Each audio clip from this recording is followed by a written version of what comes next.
My guest today, Dwarkesh Patel, is the most exciting rising podcaster in the nation. He is also inside the very small community of people who may, right now, be on the cusp of inventing artificial general intelligence. What gives him a real inside view is not only his conversations with the leaders of every major AI company, including the founders of OpenAI, Anthropic, Meta, and Google's DeepMind, but also his close friendships with his peers, who are the next generation of tech leaders working inside these companies. My hope is that by bringing Dwarkesh on the podcast, he pulls back the curtain to help more people appreciate what those who are actually building AI think is going to happen. This is Onward, the Fundrise podcast. I'm Ben Miller, CEO of Fundrise. And before we get started, I want to remind you that this podcast is not investment advice. It is intended for informational and entertainment purposes only. Dwarkesh, welcome to Onward. Thanks for having me. I was so excited about this interview, so I really appreciate you coming on. So I wanted to talk about AI. I know you actually have more breadth than that, and maybe I'll try to bring it together in a few places, but I feel like most people outside the tech industry have trouble tracking what's happening with AI, and what's doomsdaying, and what's really likely to happen, at least in the next few years. So my first question for you is, how should people, or normal people who work outside the tech industry, think about AI? It's a tough question because if you look at any sort of previous technological revolution, if you're sitting around in 1750 and you ask yourself, how should you think about the Industrial Revolution? In some sense, it'll change everything, but I don't know. What should you make of it? It's hard to say. Obviously, we can expect things like world output will massively increase. Obvious things like a lot of jobs will get automated, especially if they're remote work type jobs. It's hard to put in the context of what will the normal person take out of that. One thing is just that if a chimpanzee, if you told them we're inventing human beings, it's like, what is the takeaway for you? I'd be concerned. I think the future would be pretty interesting, but I'd be like, this is a big phase transition. Okay. Wow. So you're an AI optimist. I wasn't sure if you were going to go all the way there. So let me try to bring it to ground a little bit. So a lot of times with these big monumental changes, a lot of the near-term effects are uncertain, but the long-term effects are more certain. Like AI will boost productivity. That's pretty clear. How much? What are the other consequences you think that are highly likely? I think it's not that wild if you expect AGI to expect tens of % economic growth. And the kinds of things you maybe see in specific Chinese cities that become special economic zones. And over the course of a few decades, they go from fishing villages to the most dashing cyberpunk futures. Basically what happened to Shenzhen or something in 30 years, going to a fishing town to what it is today. The equivalent of what you start with, what America is like today, and what the futuristic drone swarm, mega AI cluster future looks like. I think that's plausible. I didn't expect you to go to the sort of AI extreme so fast. So I'm trying to navigate this for a second. So I wanted to do this structured scenario planning exercise that I've done a lot of times on the podcast, and actually I've done a lot at work. And so there's this guy named Peter Schwartz who wrote this book years ago. I read literally like 20 years ago. The book was called The Art of the Long View. And it's all about how he helped companies like Shell. Shell did this planning exercise back in the mid 80s. And the planning exercise was like, what if the Soviet Union were to fall? And so Shell was the only company that actually was prepared. No one was prepared for the sort of the collapse of the Soviet Union, and we're just shocked. And Shell ended up becoming a dominant company as a result of being prepared for it mentally and sort of a little bit practically. And so it's not that you're trying to say, like, this is what's going to happen in the future. It's actually, if you sort of enter the exercise, it's like a structured way to think about the future. You think about it as positive, or typically positive is a linear extrapolation of the present into the future, which is for AIs, you can just take the line and just go up and to the right, following the scaling. The second is more of a negative shock. So things go badly. And the third is to try to come up with something that's a surprise that people aren't thinking about.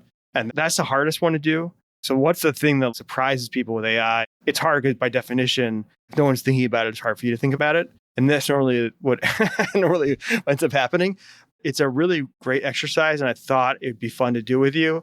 to do like a scenario one positive, which I think is a linear extrapolation of the present into the future, or not linear because it's growing parabolically. Even more significantly, the reason that's the case is because if you had more people, this happens sometimes. If you think about what happened to East Asian economies in the second half of the 20th century or to the Soviet Union in the first half of the 20th century, where it looks like it's really fast growth. And what's happened is you have this latent population and you've discovered it for the first time. And now you can just let the wheels churn.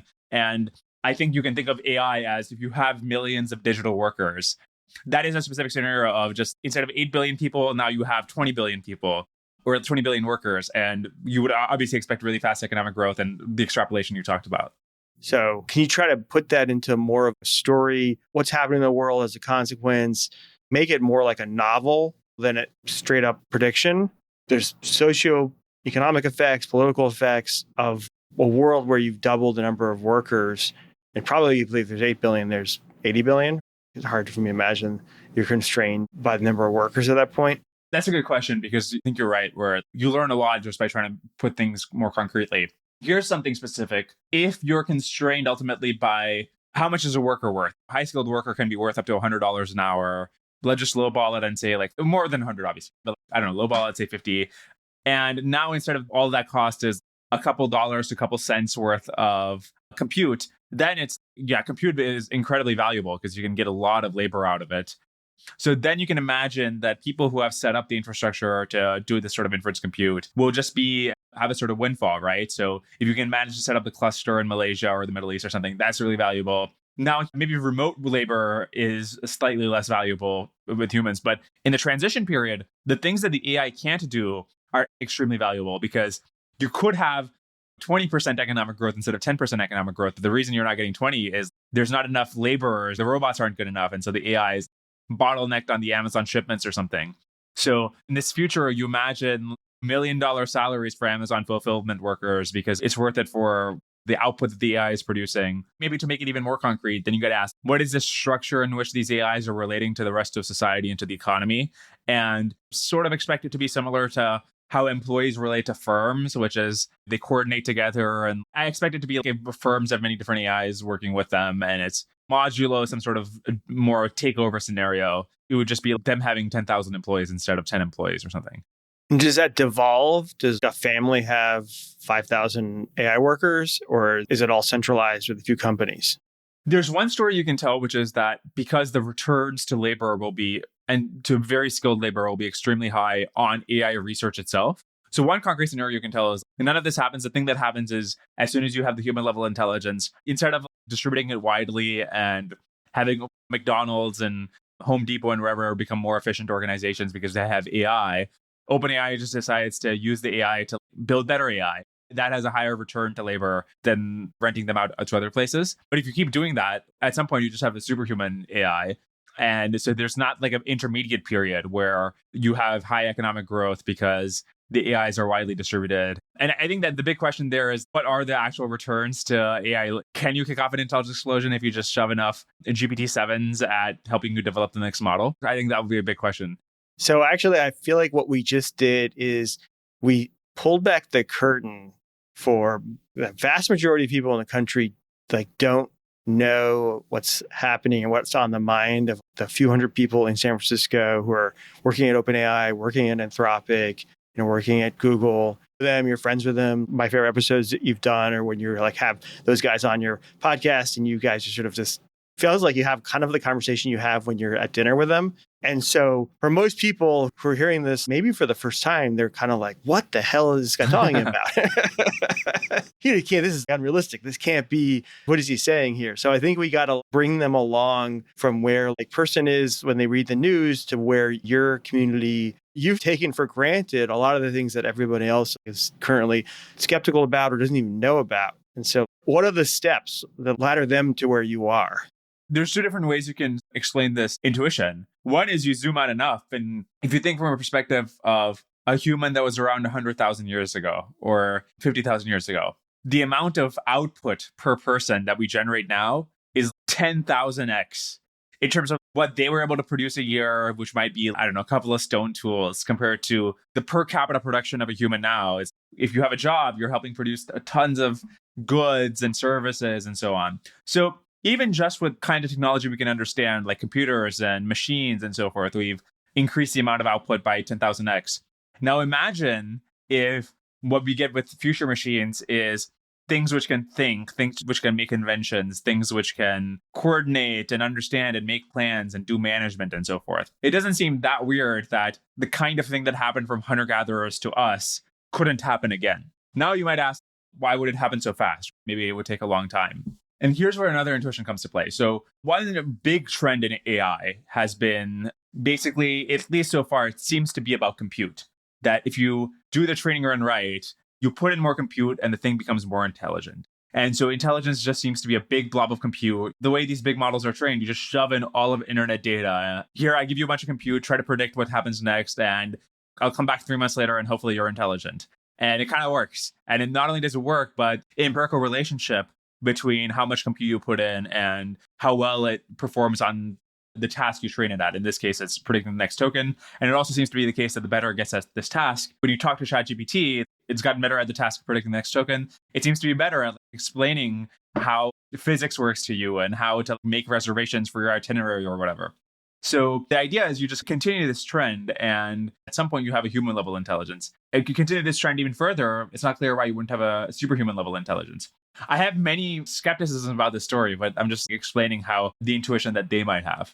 My favorite super optimist, or I don't even know if the word optimist is right, is when you had Leopold Assenbrenner on your show. He was the first person who actually introduced me to the concept of going from AGI to ASI, from artificial general intelligence to artificial superintelligence, and how that step from AGI to ASI actually would be logically rapid, because once you have AGI and it starts compounding on itself at the speed of computers, then it gets to ASI much faster. But I think that where most listeners will lose you is a step from now to AGI. There's the intermediate step here that I feel like you still have to get across. You had a big if at the beginning. If you have this sort of ability to be agentic and plan and think, then it can do all these other things and we'd have explosive growth. But how do you get from now to that big if? And to be clear, I think it's possible you don't. Here's one intuition pump that sort of helps me think about this. If you've played around with GPT-3 when it first came out, you remember how it was decent. You could tell it's a chatbot. Then you play with 3.5, it's much better. 4, I'm only talking to for a little bit of time. I can be convinced I'm talking to a very smart human. 4.5 smarter. And it's these sort of agentic tasks where you give it tools, it gets better. Whether it's like literally coding up entire repositories, you can tell it, I want this sort of project done. And we have benchmarks we can measure. It's getting better and better at basically automating the entire job of software engineers. So you can ask yourself this question. Where do you think this is going? The thing that happened from 3 to 4, if this continues, before 3, there were many smaller systems. You started off with the very small transformer you can chain around your laptop to bigger and bigger until now you have things that take huge data centers. And then you keep this going for a few more generations. It seems like it wouldn't be that weird if the kind of thing that came out was a human level intelligence and even better at tool use. It knows more things. It's more coherent. It can act more like an agent. And that's the sort of basic story of how you get there. That's why I call it the linear extrapolation of the present into the future, because it just unfolds 3 to 4, 4 to 5, 5 to 6, 6 to 7. And so it's natural. So, okay, let me just shift to the less optimistic version. So then you need to have some diminishing returns then, or some sort of limits. If you're sitting there a few years from now, you look back and you're like, okay, it actually hit these limits and thought maybe this was going to be a concern. It turned out to be a concern. And it was non-trivial actually to try to solve them. How does that play out? So here's the story you could tell about. We're sitting around in 2040 and you have me on your podcast again and you're like, why did nothing happen? What was that? And the story I would tell is, I would guess it's probably the case that we were just fooled in the sense that we thought that we were doing this linear extrapolation on general intelligence. And in fact, it was something closer to you're training on all of internet text and you can't underestimate that. And it's you play with these systems and you're treated as, oh, it's been trained like a human and therefore it knows the things a human knows. No, it's been trained on more stuff than any human would ever see in their lifetime. And maybe it's the case that every time it's really good at coding you a specific kind of algorithm or working with a specific kind of framework or teaching you about physics or something, it's just seen that thousands of times and it learned that specific kind of thing. And as you make these systems bigger and bigger, 3 to 4, what happened is just it saw more things. And so it picked up more and more. It just has a bigger library of ideas and circuits and whatever and heuristics. But what humans have is just that you can see a very few things. from the age of 0 to 18, you're not seeing that many things compared to what an LLM sees, but you have the ability to become generally intelligent as a result or have general intelligence and go from that very little learning to solving a wide range of problems and so forth. So it's possible that we're really not thinking about these systems are fundamentally different in the way they learn. And another thing is, even if they are, suppose it's a tax you have to pay. So they're like 100x less efficient than humans or 1,000x less efficient, but it's like a tax. It's worth it. We're going to pay 1,000x more than we pay a human to grow up from 0 to 18. The amount of calories it takes for a human to stay alive from 0 to 18, 1,000x it. The problem could be that you might be able to put in the money, but you don't have enough data because these things are so data hungry. We're going to run into something that's called the data wall, which is just that as you make the models bigger, you need a proportionate amount of more data to keep them saturated. And unless you can figure out some way to make fake data, which is called synthetic data, or have them train themselves with some sort of RL, self-play is another word for it, then you're just going to be stuck at this level. I feel like when I use it, it does seem like a more advanced version of search where you can see how it's able to find and fit what you want to what is in this training set. And so the challenge of going from, okay, it's really good at sort of recognizing concepts and fitting them and also fitting them together, but then trying to chain them together to be an agent that accomplishes goals. It requires some sort of different mode or methodology. I know that OpenAI has some different ideas around this, but it's not necessarily just predict the next word, predict the next token. It's something else. This might be frustrating because whatever you say, I'll try to say the opposite because I think there's good arguments for both perspectives. But I just rebutted the case against AI progress now to make the case for it against what you said. It could be the case. So one way of thinking about it is, yeah, it is the case that these models are just a bundle of heuristics and a library of these kinds of things you're talking about where they're just searching across them. But the theory goes that's what human intelligence also is. And the reason we're smart and we can extrapolate and figure things out is that we have higher level association. So if you do a very basic control F search, it needs to find the exact thing. The more intelligent you are with these LLMs, they can maybe connect abstract concepts together, but it still has to be a sort of, you know what you're looking for. The smarter they get, the more they can just piece things together themselves and understand the context of what you're looking for and have a higher level associations. And the smarter you get, the story is humans, we're at a point where you construct higher and higher level associations, but you're still doing the same kind of thing. I feel like there's a different version of the stories that it happens slower. It takes a lot longer, not years, but decades. And we are making that progress and we are finding better algorithms or ways to solve problems. But I think so much of what is currently mind-blowing is the acceleration around it. And so the different version is that just the pace is slower. Yeah, although it is interesting, isn't it, that a few years ago, if you told people you think AGI is going to happen in this century, because even if it happens over decades, it's happening in our lifetimes. We're going to be alive when it happens. And so if you told people a few years ago that it's going to happen in the century, they'd be like, that's wild. While we're alive, the most important thing that will ever happen will happen. And now we're debating, you're the pessimist and you're like, oh, by the time I'm older, the most important thing in history will happen and not next year, which I think is plausible. But the Overton window has shifted so much. It still seems like there's some additional leap that needs to happen. Or if you just keep dumping data and compute and smart people working on algorithms into the pot, eventually it just gets better and better. And then it starts to take over and starts to do it itself, like self-learning. Okay, so let's do the third scenario, which is surprise. So something that neither positive nor negative, something that people sort of not expecting. Because usually when something really bad happens, usually because nobody was expecting it, so nobody prepared for it, but it could be something good. In a way, AI is kind of a surprise to most people. So how do you think about the kinds of thing that might come out of left field that would just change everybody's expectations about how AI will play out? I think in the worlds where AI systems are much harder to align, quote unquote, and people have, I don't know if they've encountered these sorts of ideas from Terminator-like scenarios. I think if you just say Terminator and you look at GPT-4, you're like, that's crazy.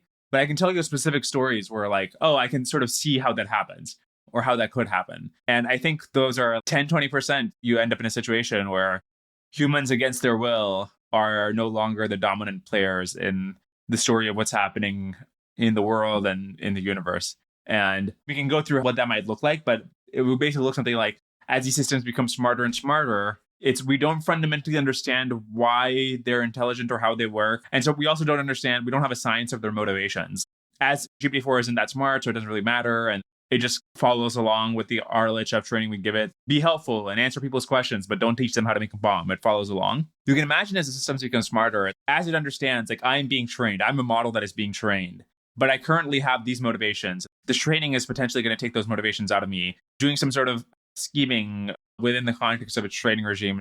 Or just accidentally, we don't understand why they have certain motivations. So we accidentally instill motivations that we don't want it to have abundance. And they don't have to be like, I want to kill all humans, or they can be things like, if I have the chance and nobody's watching me, I want to accumulate power or something. These are motivations humans have. If a system much smarter than humans has them, it's not necessarily great. And I think that's what the third scenario looks like.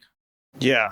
I feel like that wouldn't be a surprise. Like I was just at lunch with Policy Wonk, and he was saying that hundreds of millions of dollars are pouring into policy centers here around preventing AI doom. And he's like, oh my God, they can't spend that money intelligently. So my version is that it's somehow AI is super intelligent in dimensions that we can't even appreciate, and then very limited in some other ways. And so it's this lopsided AI where we have, I don't know if it's called complementary, but it's not like us, but better in every way. It's somehow worse in some ways and better in others. And that, like most things in life, the story would be it's incredibly good at intelligence, but it's really bad at chaining together things in a highly open-ended way. So it's really good in ways where we use it as a tool, but somehow it needs us to really be able to chain together things where it can be unattended forever. When I build software, so much of the work is chaining together things through a series of product decisions or product development logic. I think it's going to be really good at that. But when you leave it open-ended, it may end up being somehow limited. And that limitation is what I expect, at least in a reasonable time frame of less than a decade. But some people who are maybe more in my world listen to that and they're like, no, intelligence is good for everything. So if it's intelligent at some one thing, it'll be intelligent in everything. But I actually think the story you're telling is plausible. And here's why. To the extent that the story of how these things are becoming intelligent and the story you would like to tell yourself about the very optimistic scenario where you get AI fast is that intelligence is just a hodgepodge of different skills at different layers of abstraction. And these models are just picking up more and more of them. The more data you have, the more compute you have. Now, if that's true, and it's not just one big general thing, it's a little more specific, which it has to be. If it is just one big general thing, then I think it's a little more pessimistic about whether these models are on that track. It has to be a bunch of different heuristics and circuits and whatever. Only in that story are these things on the track to general intelligence, human level intelligence. So if that's the correct model of what intelligence is, then you got to think about what kind of training data do these things have? They have a lot of data on how to write amazing programs and how to build your really nice websites and all kinds of other things that are very useful. But do they have a lot of data on the way in which Henry Kissinger will talk to three different people and put one against each other and do this sort of power maneuvering in a way that he comes out on top or whatever? Do they have training data on that? You could tell stories about how they do, but I'm actually skeptical. I think that kind of thing they might be pretty bad at. And so they're really good at short horizon. For an hour, go do my employee thing, but bad at, I'm going to escape and I'm going to spend the next few years scheming to take over the resources of AWS and take it from there. So I think what you're saying is very plausible. I expect, right, everyone will be wearing AI in the next few years. At that point, when it has vision and it's listening to everything we're saying, it'll bring the data sets you're talking about. Few years of being in every room, seeing everything, hearing everything. A lot more data will fill in the holes it has. But let me go back to back on track here. What do you think is most underappreciated about AI that most people wouldn't know? Maybe one thing is what we spoke about, where it's like, if we're on track for AI soon, it ended up being not that complicated. Obviously, they've added all these sorts of algorithmic improvements, but the basic architecture here is something I could explain, or somebody could explain to a smart college student or something. And then you just make it much bigger and you train it for longer and you just have it predict internet text. And then you have something that's intelligent. That's wild. And I don't know if people appreciate just the thing just wants to learn. You just get intelligence by default. Just by being able to predict what's about to happen. Even more fundamentally, this just happened to be the training loss, because you need to give it some sort of loss function of optimize for this. And this just happened to be the one that corresponded to a bunch of internet text. But basically, it could have been anything. Fundamentally, this is a compression test of you only have so many parameters. Internet text is way bigger than those parameters. Can you store internet text in many fewer parameters than the internet is big? So you're basically teaching it how to do compression. And then the story is basically that if you have something that is really good at compression, you have something intelligent that worked. I like that story. It's like very humbling. It goes to figure where you can look at ways in which humans are different from other primates. I'm not a primatologist or something, so I don't know the evidence here, but obviously our brains are bigger. And in specifically the ways scientists have looked at, is there anything special about our brain? And as far as I know, they haven't necessarily found a separate circuit. It's just that the thing is bigger. And as it gets bigger, there's more room to accommodate things like language and higher order thinking and so on. Yeah, more neurons. Let me switch to a different rhythm here. I had rapid fire multiple choice questions for you. Try to ground this in the kinds of things that will affect people. So I have 7 or 8 questions here. Ready?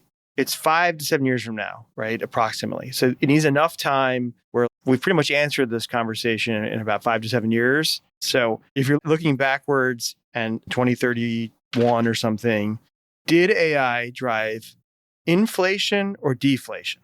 That's really interesting, actually. So the story for deflation is the same reason that China manufactured a bunch of stuff for us. And the fact that a bunch of stuff was manufactured causes deflation, or at least not deflation, but it counteracted inflation that would have otherwise happened in the early 21st century. So AI will manufacture a bunch of stuff for us and do a bunch of work for us, and that will be super deflationary. The story for inflation potentially is that maybe there's a few bottleneck goods that are really crucial for the things that AI will want to do or need to do, things like compute or energy, especially energy. And to the extent that those are more limited by supply, then maybe throwing more money at it doesn't solve the problem. And when you have the supplies and elastic kinds of problems, then throwing more money at it does tend to be inflationary, where you see that with healthcare or housing, obviously, where we refuse to build housing. So that ends up being inflationary. Maybe it'll be like sector by sector, where things like energy and components of the hardware chain will be inflationary, but overall, it'll be very deflationary.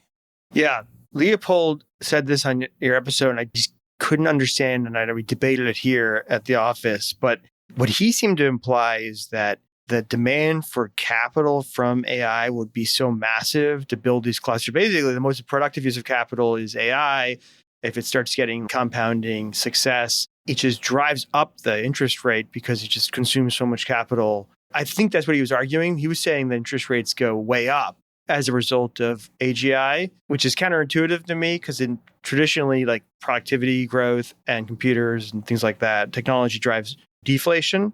So I was flummoxed essentially by his argument because by definition, there's so much capital. It's like, it's hard for me to think that capital ends up being the constraint for AI. If it's trillions of dollars, would it be the constraint?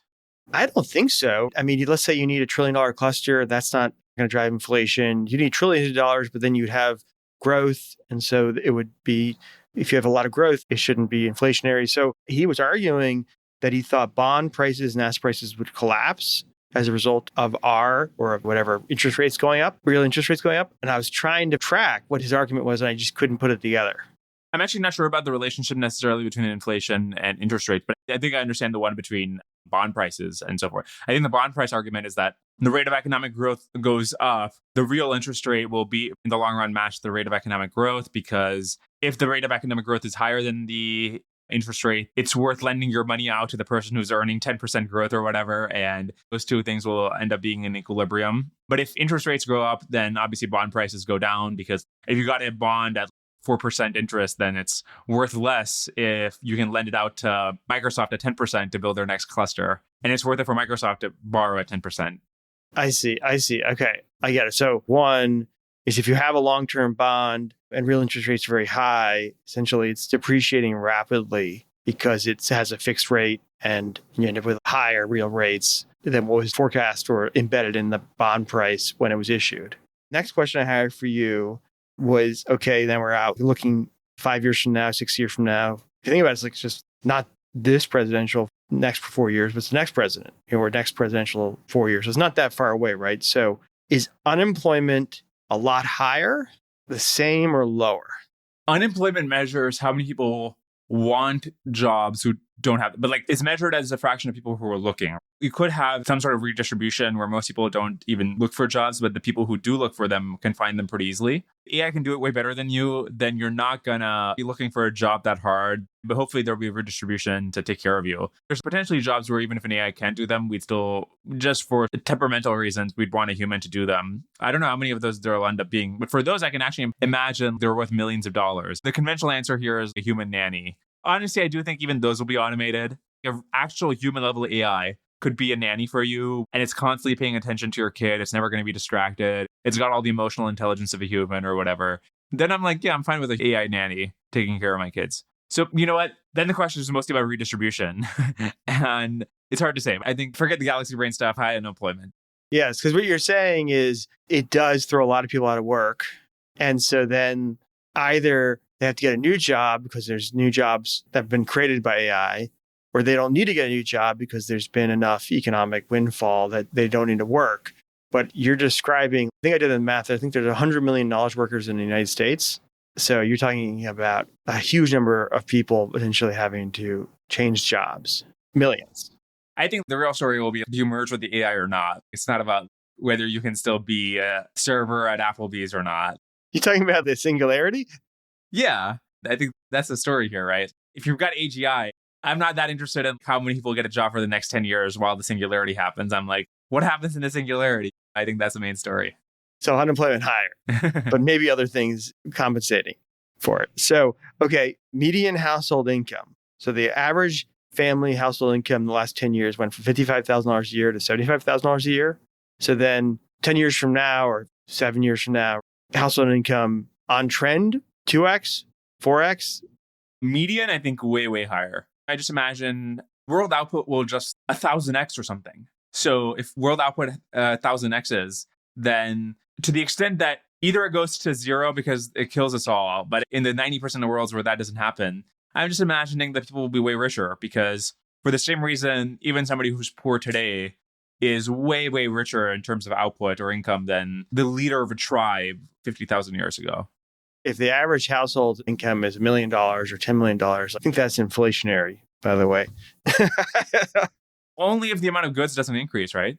Yeah. I mean, it's just a challenge is that we're talking about 5 to 7 years or 7 to 10 years, something relatively short. And things don't happen fast, that much change without either a lot of inflation or deflation. Then household income would also take a while to come up. But the reason it's $1 million is just that AI can produce so much stuff. The amount of stuff that you need humans to produce with the current resources that an average human family has, you would be able to get way more with AI labor. Okay, well, some of these questions that are going to be, I feel like I know what the answer is going to be, but I was going to ask stock market in 5 years. You're saying, I was like 2x, 4x, and you're like 10x, 100x. I think there's worlds in which AI doesn't happen within the next 5 years, but I think even the AI progress we've seen so far is enough such that if GPT 4.5, 5 level models, if that's all we get, I think you get a ton of economic growth from that alone. And from that alone, I think you would expect a lot of economic growth, even if AGI is decades away. Okay, so well then how many $10 trillion companies are there in 2030? Depends on how centralizing of a technology AI ends up being and whether any one of them can have a monopoly on some part of the supply chain, whether one of them has increasing returns. It is not impossible to imagine. NVIDIA has this where it has CUDA, and that gives it a privileged position within the ecosystem. You could imagine this with the companies making AI models because they're using the AI to make better AI models and so forth. There's an interesting point that throughout history, the more fundamental a technological change is, the harder it is for only one person to monopolize it. For example, did the creation of electricity result in any trillion-dollar companies or inflation in just $1 trillion companies? Not really. Internet did. Going through history, it's just hard for any one company to monopolize all the gains. So you're saying more than 5? Yeah, sure. Where are those companies? Give me an allocation among US, China, Europe, and elsewhere. Man, if I knew, I wouldn't be hosting a podcast. Likely US, China, Europe, and elsewhere, right? Is you're saying this? In fact, I'm concerned about other countries because they don't have that much leverage in this post-AI world. Okay, next question. Globalization. Does AI drive globalization more, less, neither? Tentatively less. because to the extent that a lot of the things we get from foreign countries is just tokens, how much of India's exports are just tokens, then those are less valuable. Then there's also the angle of competition towards AGI, which will cause decoupling and export controls and things like that. And the story of manufacturing the chips is obviously one of globalization, right? Where ASML is in Netherlands and Taiwan has TSMC and so on. But outside of those few countries, it doesn't really feel like anybody else. What country in Africa has a ton of leverage, or South America has a ton of leverage on the future of AI? And to the extent they don't, maybe they're going to be not that included in the post-AGI order. I actually did a podcast last month on military technology, and one of the main questions with military technology is it centralizing or decentralizing? And so I think I know your answer, but what do you think? AI, does it ends up being centralizing? Think about media, think about government. Yeah, because of the intelligence explosion type dynamic, where if you have an AGI that helps you make an ASI, it actually ends up being very centralizing. And I think it has huge implications for, this is why people call for it to be nationalized, because to the extent that it is a centralizing technology, then the question is who gets to centralize it? And is it better that it's some random startup or the government? I'm not sure I buy the logic, but I get where they're coming from. Tease me up here because I have a few policy questions for you. Okay, so let's just say it drives maybe 10 million people which have to change jobs. Huge number. 10% of the knowledge workers doesn't seem even out of the realm of possibility. This happened to U.S. manufacturing in the 1970s and 80s, 90s.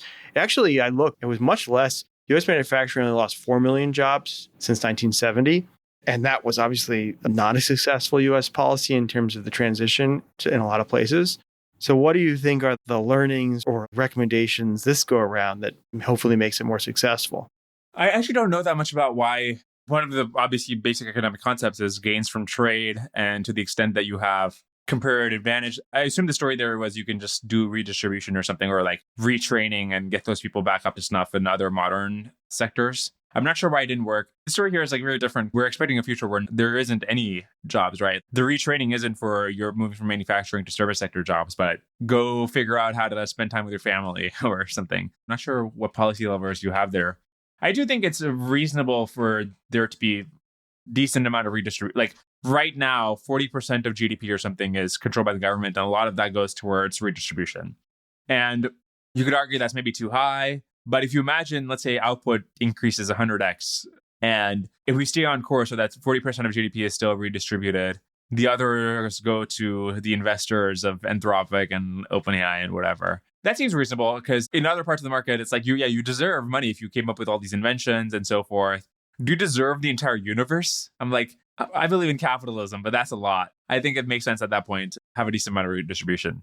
So I feel like the two policy questions you hear out of AI around the policies to get it right in terms of success, like actually produce it, and then also to keep it safe. Are there other AI policies you think that are also important, or the next most important AI policies? I feel like the safety one gets all the oxygen in the room, maybe appropriately. I do actually want AIs to be broadly deployed through the transition, because one thing you would want to avoid is a scenario where the world doesn't get to experiment with GPT 6 through 9 and it only gets GPT 10, something way more powerful. And it would be much better to have slowly, you have things which test out how fragile is our internet systems and how much free alpha does something super smart have in the stock market and so on. I think it would be a mistake from a policy perspective to prevent widespread distribution of AI as you develop it.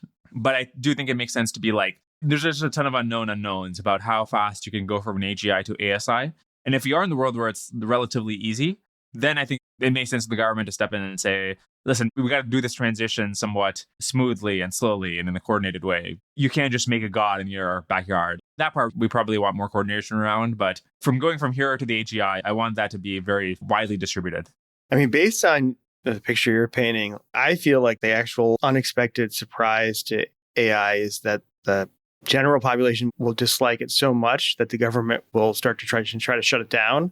And so it's like nuclear, but times 100. It's just generally AGI or AI has positive effects, but for specifically someone who loses their job, someone either is not getting redistribution or doesn't want to be getting $100,000 a year and no job. And so it just becomes extremely politically unpopular. And then the political powers start to try to put a lid on it, slow it down, control it, change it.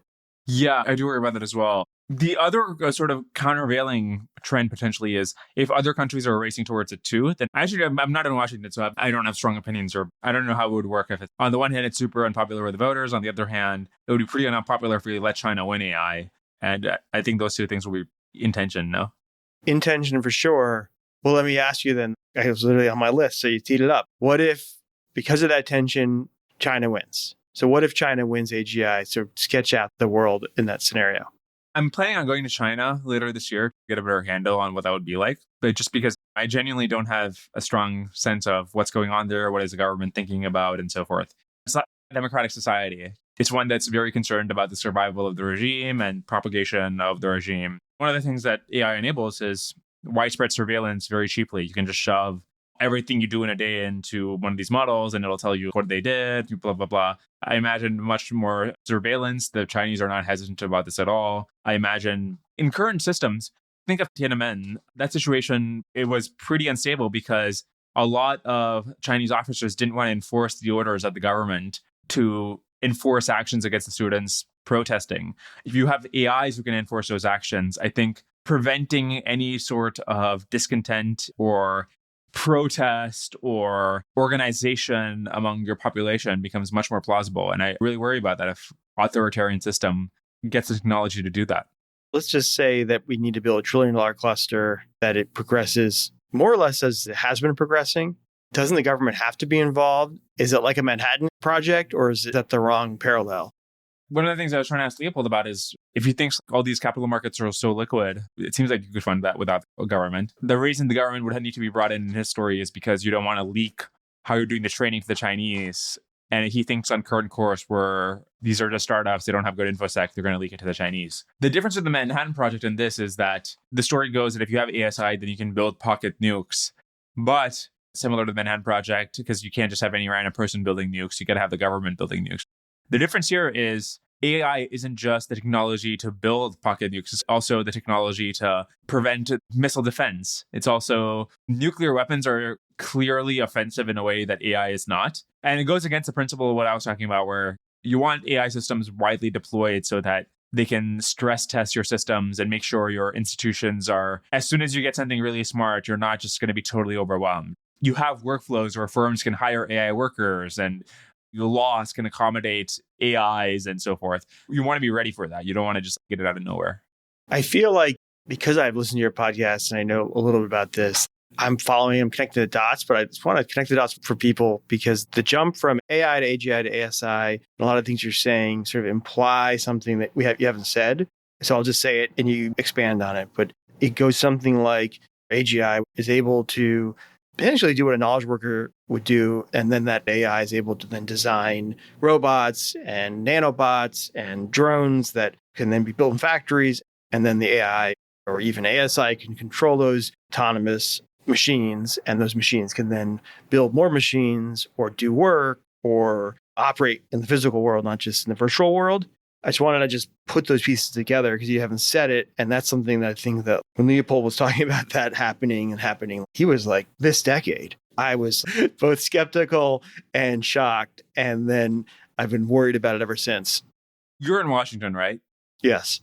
Are people thinking about this there? What's the vibe like? A week and a half ago, when Trump was almost assassinated, and it just seemed like the world changed overnight, I started reaching out to people I know who come from the conservative policy movement to start meet with them to see what the conservative AI experts sort of believe. The funny thing is that it is obvious, but there's actually very little mixing between the conservative or Republican policy thinkers and the liberal ones. They kind of have two different ecosystems and they don't know each other very well. Business, actually, people at Google know people at OpenAI and everybody knows each other. They kind of like fraternize. You don't see that same dynamic in politics. And so there's very few people. It's a very small community, people who are actually trying to do this. They're getting tons of money. I mean, you're talking about so Vitalik gave $500 million to these 6 dudes doing AI research about AI doomsdaying. And then people are like, well, that's just crazy. What are these 6 people going to do with $500 million? The community is so small and so divided. And so unlike the tech industry where it sort of developed organically, and there's a lot of people, it's like anemic. compared to the brain power and the complexities you'd want to have thinking about it. One of the things I'm trying to think of with the podcast is, or at least I want to do in the future, is have more concrete things to say about what makes sense here, what scenarios look plausible, what ought to be done in different scenarios. And next few months, I'm hoping to do more writing and thinking around that. One of the things that happens, could be a cynical view, but I think it's mostly what happens is that the policy views come second and the political views are first. So the policy views are then designed to fit the political views, not the other way around. And so I don't know what the political views of one party or the other are on this yet. I think it's going to evolve. You think the policy would flow from first principles of what should you do if this were a scenario, and it doesn't. In the same way like capitalism, dollars decide decisions. In politics, it's votes. So that's the currency. And so the policy sometimes can just come out wrong. Hopefully better decisions are made. That's why I was saying you got to get the politics right on AI. It's not just enough to get the policy right. Two last questions for you. The first is, if you could ask one question of yourself in 2030, you reach into the future, but you can only get back one or two words. The line is static. What's the question and what do you want to ask? This is not that interesting of a question, but I'd be like, in your estimation, how many years away is AGI? And feel free to include negative numbers. Okay. I thought you were going to ask how many ohms they were at. Yeah. Or, I mean, that'd be interesting too. I think that would give you a lot of information. How big is the biggest cluster? I don't know if you want to ask effective compute, because by 2030, maybe they're not even thinking in those terms. But yeah, how many megawatts or gigawatts is the biggest cluster? And I don't know if that's even the most relevant question. I don't think you want to ask about AGI. I think you want to ask about ASI. That gives you the most amount of information. Because if they're like, ASI is 2100, oh, and that's interesting. Maybe AGI took longer, or maybe that they've learned something about intelligence that suggests that ASI is much harder, or who knows. So you ask artificial superintelligence, give me how many years away?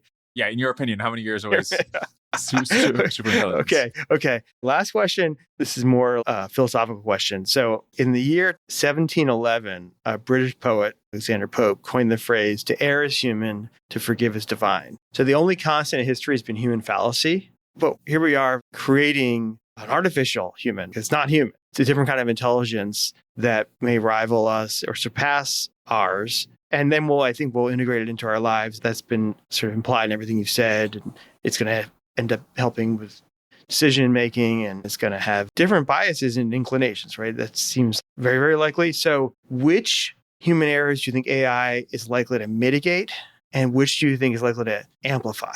One of the big hopes for AI, and in terms of improving our decision making, is having AIs give us advice on what makes sense, what doesn't make sense, what are the actual odds of something happening. And that'll help us improve our decision making. So just general calibration around, you can ask the AI, hopefully you can ask the AGI, when will superintelligence happen? What should we do about it? What are the biggest clusters in the world? Should we be worried about misalignment? What is the best way the AI should be governed? Some of these questions may be harder for AI systems to answer. Some of them might be easier, but maybe the thing I'm trying to get at is more calibration of getting more concrete numbers, especially have prediction market type things and the AIs can bet on them, having specific numbers on things. And in what way will it make our decision making worse?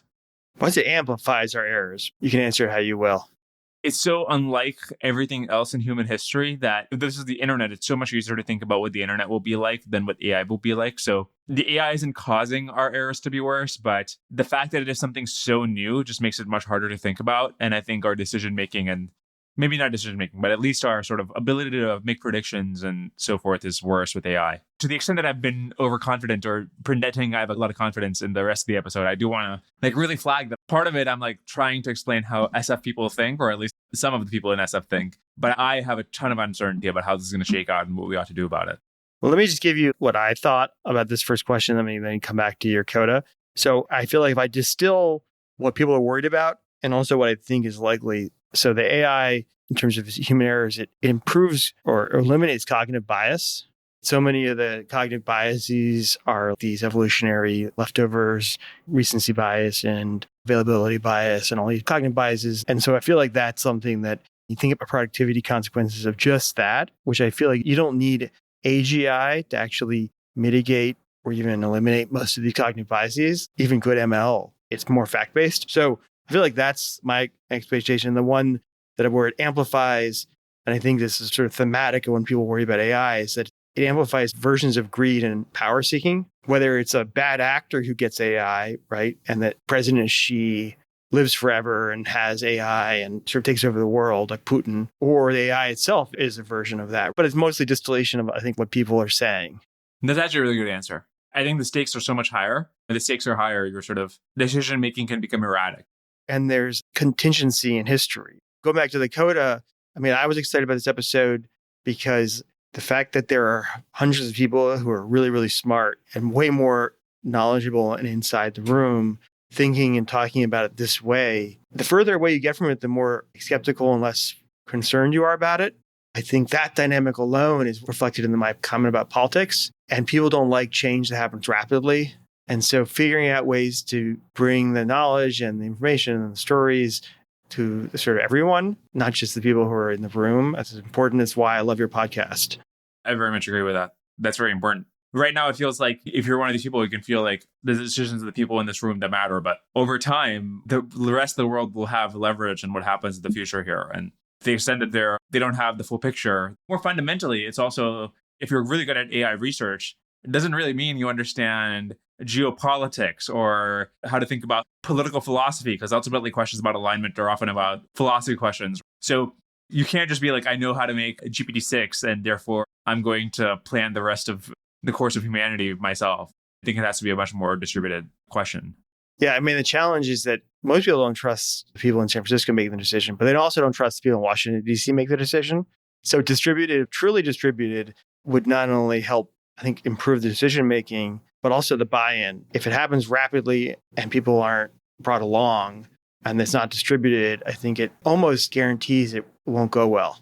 Dwarkesh, it was awesome. Everybody should listen to your podcast because it's not just about technology, about everything, about history. I was Googling before this call to see if the next Robert Caro book was going to come out. Apparently, there's still no news. I've been meaning to reach out to him. I should do it. Definitely. Actually, I always tell people on the team the best way to get a yes is to go in person. It's so powerful to just show up, get a hotel room, go there, whatever. I don't know where he lives. Wait, you don't or you do? Don't know where he lives. I'm sure we could find out, but he probably lives in some, I imagine, bucolic location in Vermont or something. I feel like if you want something done, you do it. You go in person, make it happen. So I hope you do, because I feel like no one like you has talked to him. It's not just the book. It's his thinking. It's everything. There's nothing like it out there. I don't know. I'm trying to find another book like it. There aren't any. I think you're so right. Also, another thing that happens is like guests die, or people you would want to interview die. James Scott, somebody whose books I really like. I even had a half-written email I'm going to send to him because I want to interview him. He's the guy who wrote the Seeing Like a State and Against the Grain. And yeah, he just died last week and you can't interview him anymore. And I think Robert Caro's pretty old. I want to make sure I get an interview in. But yeah, life's short. So I hope you do. I'm sure he'll love that. Well, it's a pleasure. Onward. Likewise. Thanks so much for having me.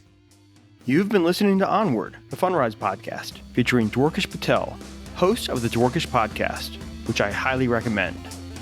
My favorite episodes are The Making of the Atomic Bomb with Richard Rhodes and How to Build and Understand GPT-7's Mind with Sholto Douglas and Trenton Bricken. My name is Ben Miller, CEO of Funrise. We invite you again to please send your comments and questions to onward@funrise.com. If you like what you've heard, rate and review us on Apple Podcasts. Be sure to follow us wherever you listen to podcasts. For more information on Funrise sponsored investment products, including relevant legal disclaimers, check out our show notes. Thanks so much for joining me.